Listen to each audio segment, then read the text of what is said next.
మధ్యన అన్నాడు పిల్లలు కానీ అంటున్నాడు. ఏమండి మీకు ఇద్దరు పిల్లలేనా, ఇంకో నలుగురు కనమంటున్నాడు. ఏమండి మీకు ఇద్దరు ఒకళ్ళేరా, ఇంకో ఇద్దరు కనమంటున్నాడు.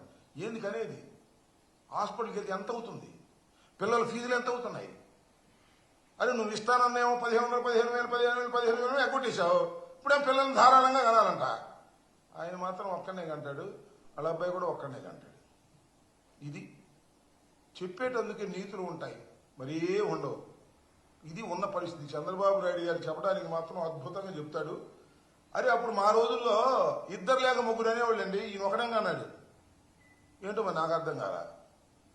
పోనీ మొన్న వాళ్ళ అబ్బాయి ఆయన లింగులిటుకు. దేశంలో మాత్రం అందరు కనాలి. ఒక్కొక్క పురుడికి ఒక్కొక్క కాన్పుకి ₹1,00,000, 60,000, 70,000, ₹1,00,000 అవుతుంది పేదోడికి. డబ్బులున్నోడి కంటే కంటాడు. పేదోడిని కానంటే ఏం చేయాలి నాకు అర్థం కాల. చంద్రబాబు బుర్రపోయిందో ఉందో నాకు అర్థం కాల.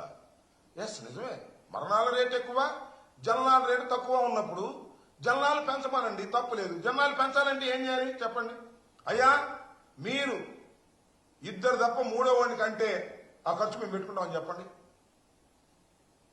ఏది హాస్పిటల్ ఖర్చు కూడా లేదు. మీ పిల్లల్ని చదివిస్తున్నాం, నీకు 15,000, నీకు 15,000, నీకు 15,000 అని అందరు 15,000 ఇవ్వు. జియో మాత్రం ఈ సంవత్సరం ఇచ్చాడు, నెక్స్ట్ నుంచి ఇస్తాను డబ్బులు.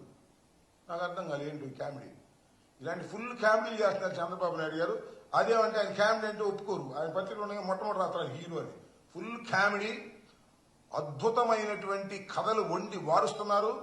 చంద్రబాబు నాయుడు గారు అనుభవజ్ఞుడు అంటమే తప్ప సమర్థవంతమైన నాయకుడు